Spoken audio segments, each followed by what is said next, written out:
Trackmania. You lost, and it will happen again. You must find focus, my friend. Next round is a good play. stand, Dust off, and wait. Thing that turns them take just again, turns them not for ages. You know it, turns them fast. But you will feel your page just like regardless what your age is. Like you will feel your last. Resume, sit up and watch. Resume, sit up and watch. Resume, sit up and watch. Resume. Move. Think that turns them take just like it turns them not for ages. You know it, turns them fast. You will feel your page just like regardless what your age is. Like you will feel your last. Think that turns them take just like it turns them not for ages. You know it, turns them fast. You will feel your page just like regardless what your age is. Like you will feel your last.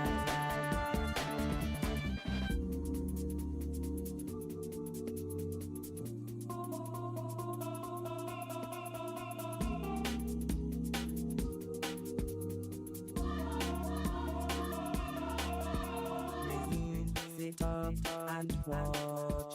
Resume, sit up and watch. Resume, sit up And watch.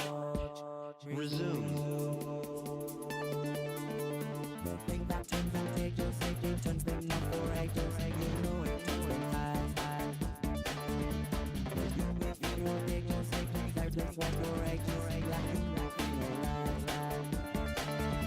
The thing that turns them take just like it turns them not for ages. You know it, turns them fast. The Trackmania series of racing games developed by Nadeo and published by Ubisoft, the first entry of which was released in 2003.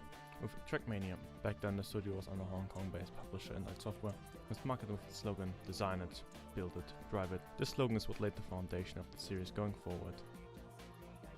Even though it got rather mediocre reviews, the accessibility and many options of the in-game track editor were praised. In April 2005, Trackmania Cinemas was released, a direct sequel to Trackmania 2003, replacing the Alpine setting with a stylish tropic setting. But the changes weren't just aesthetical. The car handling was improved, allowing players to blast through tracks within seconds of having to carefully navigate through snowy roads with an incredibly light car, and the difficulty didn't suffer from this. The game could be incredibly challenging, the bar for entry was low, but mastering the mechanics of the game was as difficult as ever, and most importantly, the series' most important change so far was introduced: online multiplayer. This made the game much more attractive for racing game fans. The map editor was also improved and expanded upon. Reviews were genuinely favorable, but it wasn't all gloom and gloom, because the first controversy was right around the corner. Trackmania Sunrise, Trackmania 1 re-release, and Trackmania Nations, which wasn't released at this point. We'll get to it in a minute. All included Star Force, a controversial copy protection method that silently installed itself onto your computer and would monitor it. Often described as malware, and heavily criticized for the fact that it was incredibly hard to uninstall. Only the 4.0 release of the software included an uninstaller. Fans were not too pleased with Ubisoft's decision to include the DRM driver, and a class action lawsuit for $5 million was filed against the company. Although the lawsuit was dismissed 2 years later, it was enough for Ubisoft to deter them from using it in future games, and in 2007 the Steam version of Trackmania United received a patch that removed it. Nations was released for the Electronic Sports World Cup and designed with competitive play in mind, once again expanding on the existing mechanics and streamlining the experience. The new track layout allowed more creations than ever. Released without a price tag, Trackmania Nations grew the franchise exponentially, managing to accumulate 1 million players within weeks, although some sources conflict on this. And then, on April 16th, in 2008, Trackmania Forever released. When people talk about the good old Trackmania, then this is probably the game they are referring to. Trackmania Forever includes upgraded versions of all previous Trackmania games, among a bucket load of new content. At least the paid version. And then is where we start to run into problems.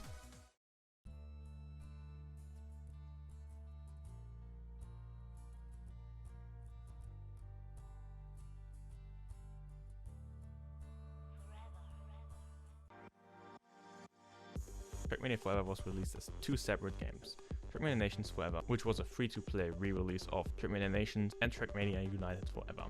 United Forever included nations in all previous environments: desert, coast, island, bay, rally, and snow. Now, most users were running the freeware nations version, meaning most servers are only running the stadium environment. While the population was relatively healthy for United servers at first, by the time I got introduced to the series, they were all but dead.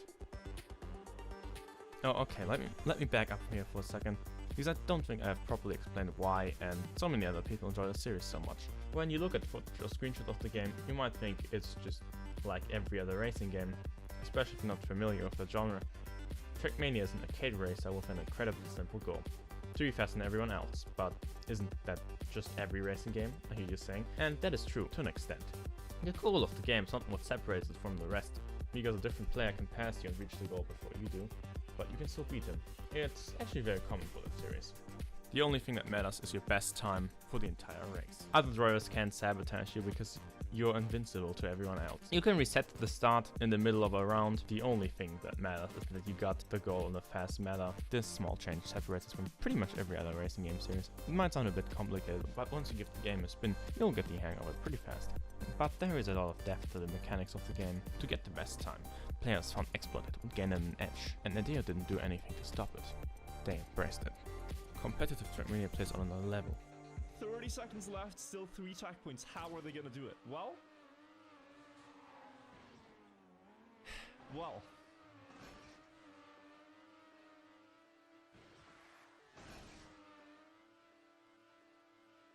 Yeah. But it's not even that. They bounce back here, and then maintain speed, and then for the finish... No spug. Pros use every dirty trick to win a race. If you want to play in the big leagues, then you'll need to learn a lot of tricks. And you can't just learn the maps. With the easily accessible track editor, it's virtually impossible to learn every track. Some maps even permitted events, so every player went in completely blind. I'm honestly a big fan of the system. My problems with a lot of competitive games is that they are very hard to get into, because people at a higher level know every corner of the map. This is especially prominent in Counter-Strike Global Offensive, where only a handful of maps get played, whilst the rest gets left in the gutter, with Sub-Zero gone but not forgotten. Now, I don't have a tragic story linking me or a friend to this game, as these videos tend to have, but it has certainly made a positive impact in my life. We still come back to it every once in a while. You get in a free zone server, and you just drive, you just race around. It's a lot of fun, playing some relaxing music with Discord, joining a popular server, trying to see which of us gets the best time, and yelling at each other while we pass each other. It's a fun time. I was the only one in my friend group who owned the previous version, meaning we could only play on free zone server. Free zone was a unique way of monetizing the game. Free zone servers only allowed you to play nations free zone environments, but if you were a player of the free zone version, you were forced to take a break every few rounds. This is incredibly annoying as it breaks the flow of the game. Of course, the point was to get people to buy the premium version, but it could have been implemented much better. Despite its hiccups, Trackmania Forever is not only a great introduction to the series, but it is also the definitive way to experience the classic titles. It enjoyed a healthy lifespan and still attracts racing fans to this day. Oh, the UI is absolutely horrendous, but I've gotten used to it and it's kind of nostalgic these days.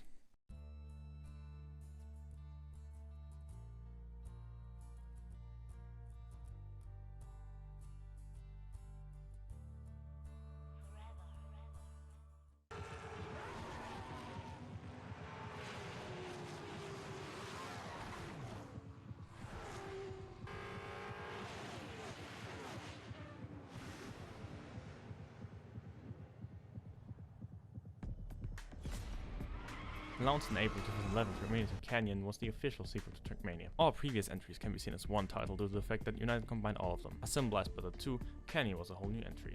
That's right, this isn't your Grandma's Trackmania. It's a whole new game with shiny graphics, a new engine, and a new setting. Despite the success of Nations, Nadeo opted for a pay-to-play model this time around. Free-to-play is so fashionable at the moment, people come up to us and are like, make Trackmania 2 Canyons free-to-play, and we're like, no, Trackmania Nations, that's completely free-to-play. You don't have to pay at any time, and we're looking at 700,000 different people playing the game each month. We prefer to call Trackmania 2 Canyons free to stay. You pay at the entrance and then you stay for as many years as you want, unlimited content you can download for free from anywhere. You only have the in-game currency that you exchange with your friends through the in-game economy. This might have not been the best decision, as Trackmania Nations Forever players were used to not paying for the game. The Trackmania Forever players who owned the paid version were only a fraction of the ones who played the free version, and whilst Trackmania Forever only charged for the premium version once, Trackmania 2 decided to monetize through paid expansions after release, which added plenty of new and well-received content, but this obviously attracted less of the casual audience who didn't want to continuously pay money to get new content.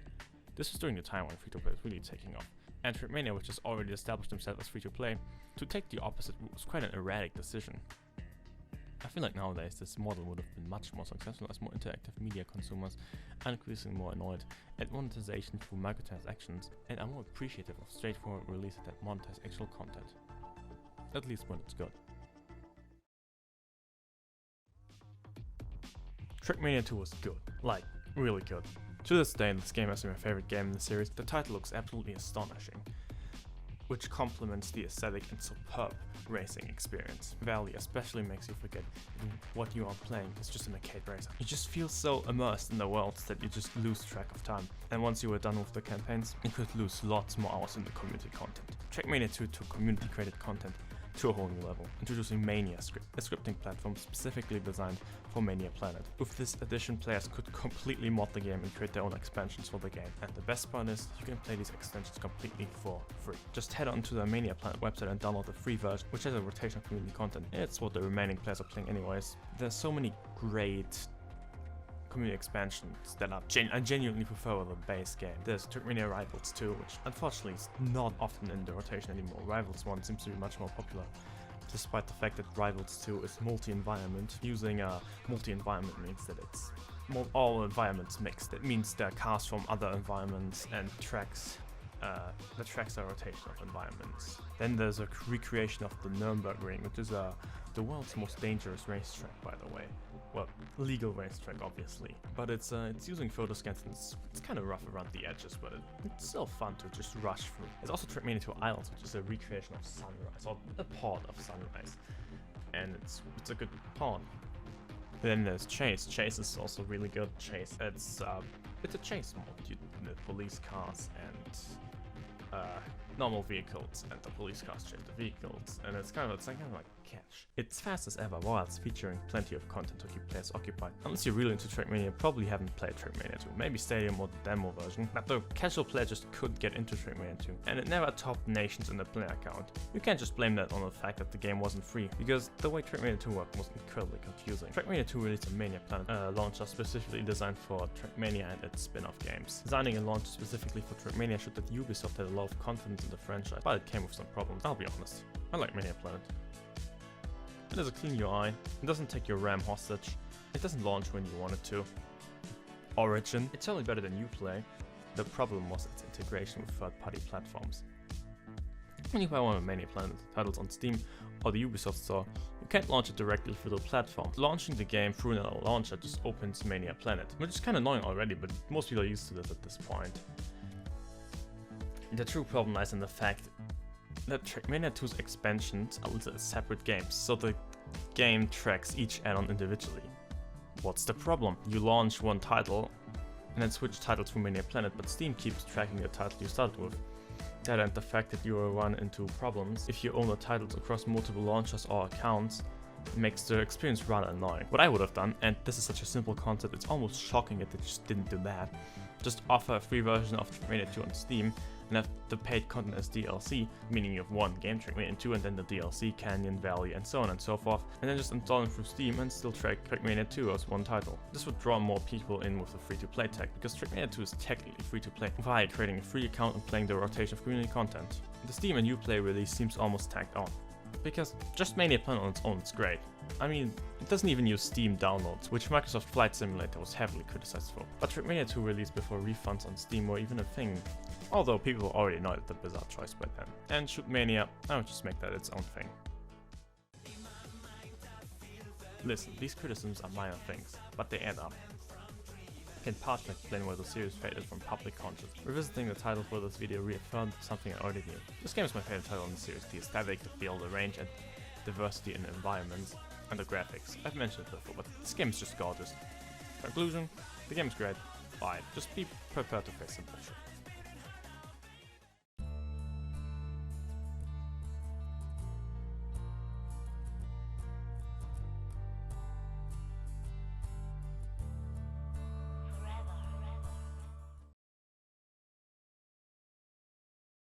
Trackmania Turbo was announced at E3 2015 on June the 15th. And once again, this new entries in the series wasn't a full-fledged sequel, but rather a re-release of Trackmania 2 designed for the console market.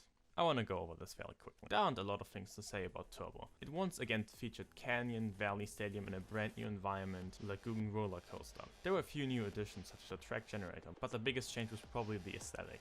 The game went into a much more cartoony territory. The graphics were also downgraded in a few places to run on the PlayStation 4 and Xbox One speaker hardware. This time this new title opted to use Uplay as its launcher, while still being available for sale on Steam. It was received fairly well, with generally favorable reviews. This video makes it pretty obvious that I'm a pretty huge fan of the series. Yet I refunded Turbo, for the simple reason that there wasn't enough new content. Most of the assets are from Trackmania 2. The handling feels slightly off, UI is a mess,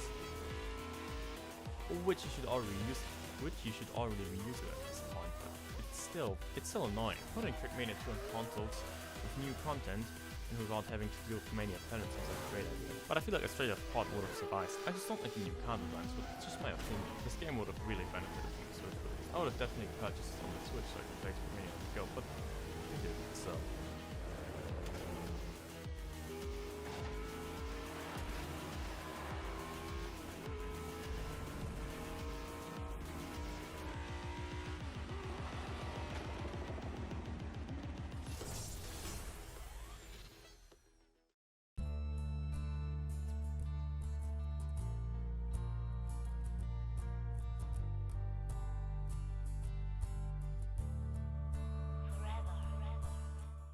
For the 15th anniversary, Ubisoft thought to give a big update to Trackmania 2. This new update meant to overhaul the graphics and improve the overall experience. They did not accomplish what they set out to do. There were several complaints about the new updates. The graphics were improved in some places, but they also look worse in some parts. Okay, now this is subtle, but the old version is just brighter and feels more authentic to me. I mean, if you've been out in the desert in the middle of the day, yeah, it is sunny and it is hot. But even if you time-lapse things and try and normalize it, it's just different. Now, I'm not a lighting expert, so if you are, you can weigh in on which version is more accurate. I certainly prefer the old version more. I mean, if I had to choose where I'm going to go and get heat exhaustion, I would want this one for sure. And look at the exit. Remember, this is a hot, sunny day we're racing in. The old version's a little exaggerated, but come on, we're inside a cave. But here's where we set the record straight. Look at the shadows. Yeah, what shadows? We have these bright spotlights and it seems to have no impact at all. In fact, I think the only shadow is from the moon. So now, let's compare this to the old version. Oh, look at that! We have multiple fading shadows from every light source behaving exactly as you'd expect. This isn't some option I forgot to turn on in the new version. In both cases, I'm using the default graphic settings for very nice. This clip belongs to Ross from Accursed Farms. I highly recommend his Trackmania 2 release. Link in the description. The split screen has been removed entirely, and after the update the game was unable to run on Linux systems. Through my research I couldn't find any information that this has changed, and I use Windows so I'm unable to verify if that's still the case. And something I noticed, the highest graphics setting just doesn't look that good. The lens flares are way too overblown and make the game look like a J.J. Abrams film. The problem was so rampant that one of the developers provided a way to downgrade version 3 on the Maniaplanet phone.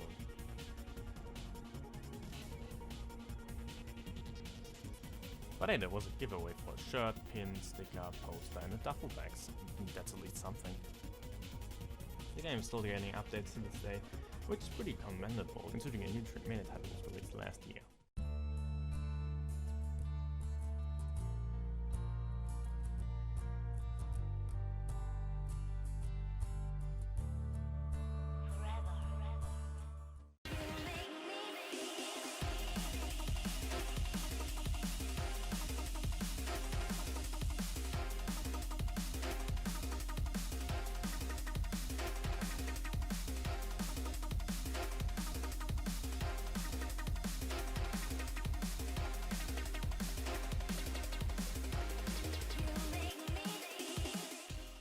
revealed at the Grand Prix finals on February the 28th in 2020, Trackmania Nations Remake was announced as the next step in the Trackmania franchise.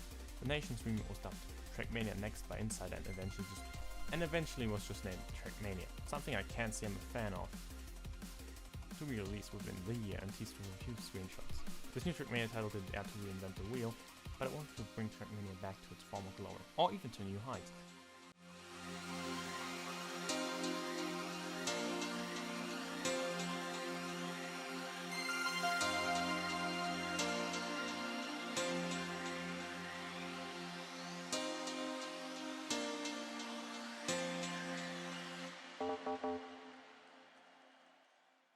One of the biggest changes proposed is how content will work.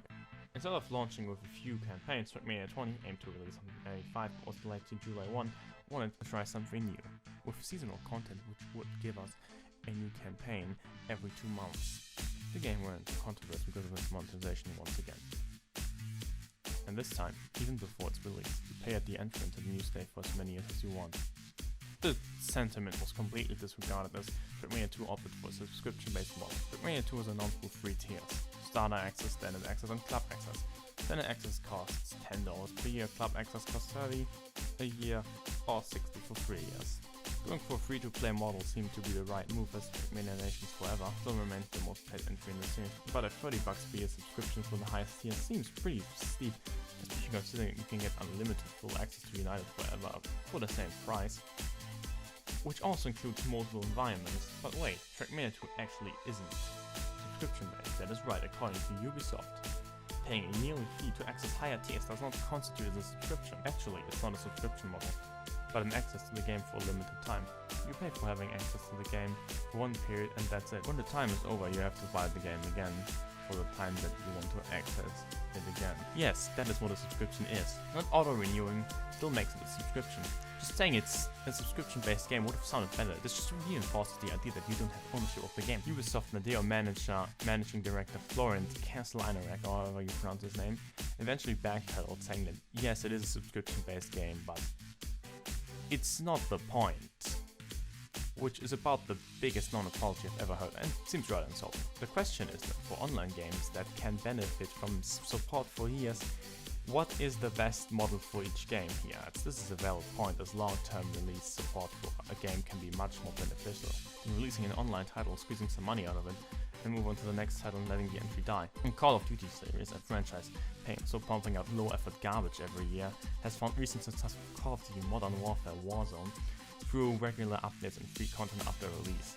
Titles such as Counter-Strike Global Offensive, No Man's Sky, Dota 2 and Minecraft have proven that this model is very profitable. Trackmania Forever does not receive regular content updates from Ubisoft, but is still supported by the community, and is clearly still worth playing for many people because Nations Forever is still high up on the Steam racing game charts. The game does not need a live service model for longevity. The series itself proved that. It was an answer by someone of the studio to another player question It was an answer by someone of the studios to another player question to the 14th page of the forum. It was an answer by someone of the studio to another player in the 14th page of a forum on a given minute of the day. Welcome to the internet. That was hard to read, Jesus. Welcome to the internet, are you fucking serious? Someone made a mistake, it happens. All you have to do is apologize, but instead you go on record saying the most condescending shit. Get the fuck out of here and take your shit English with you. As for Club Access, I have a membership, and I can't recommend it. Competitive Trackmania was locked behind Club Access at some point, but that was the only good perk you'd get. Standard Access provides enough features for the price. You can't play in a private lobby without Club Access. Hosting your own server isn't a thing, and I get that you can't give free rooms to anybody, but if you want friends to join, each and everyone has to have Club Access as well. So unless all your friends own Club Access, there's really no point. It really sucks, because I've got a lot of friends who play the game casually, and whenever we get together to play the game, all we do is play a cave. What else are you gonna do? The highest tier also offers entry in the Open Trackmania League, which can get you qualified in the Trackmania Grand League or Grand Trackmania League. So I suppose that makes the game worth it for some people, but me personally, I'm not interested in competitive play whatsoever. Trackmania 20 is available on Epic Games and Uplay, which has now been rebranded as Ubisoft Connect, which it's just longer, and the game is not available on Steam due to a dispute between Valve and Ubisoft. This dispute could seriously end up damaging the game due to the fact that it is a PC-only title as not available on the biggest platform. The platform that has all previous Trackmania entries.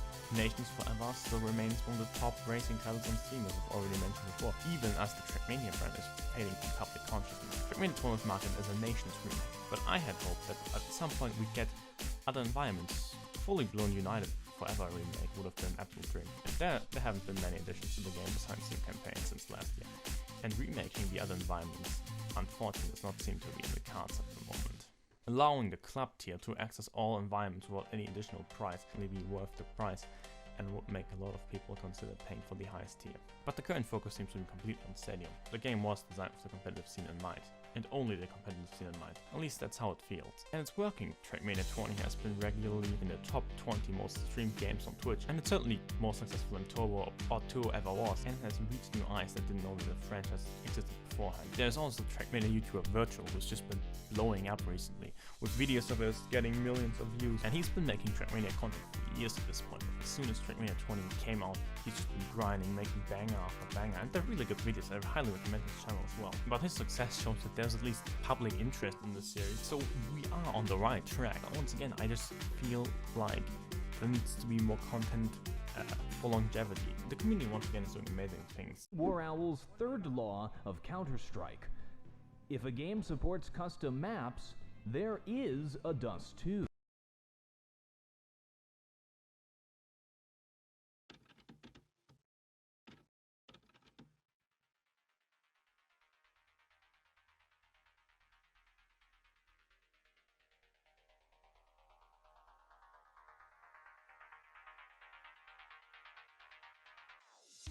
For example, I saw this track in space and a track in a futuristic city and in a futuristic environment would be absolutely amazing. Probably, yeah, dream on an environment in space. Like, come on, just give the community more tools to make their own environments, similar to Trackmania 2, but with even more options. That would be amazing. I mean, this title, I mean, yes. I mean, I understood why Turbo didn't have it because it was for the console market. But this title is completely PC exclusive. Why not just use the features that the PC has to offer, just providing more moddability? For example, there is a third-party client for Trackmania called Maniaplanet, which I do highly recommend, as it has an actual Discord integration, which the game without mods doesn't have. You need to manually add Trackmania 20 to Discord, which I'm pretty sure you could just contact the guys on Discord and say, hey, can you please verify your game? Like, Maniaplanet is verified on Discord. I don't see why this is still a problem. Anyhow, download Planet. It's an amazing launcher. Okay, I'm gonna butcher this, but Gianluca Musso of Eurogamer Italia also rated the game 7 out of 10, saying that while it was beautiful and fun, he criticized the fact that it was solely aimed at the hardcore audience. But you need to keep a casual player base interested in the game, and new people will download it, otherwise you're gonna end up like Overwatch.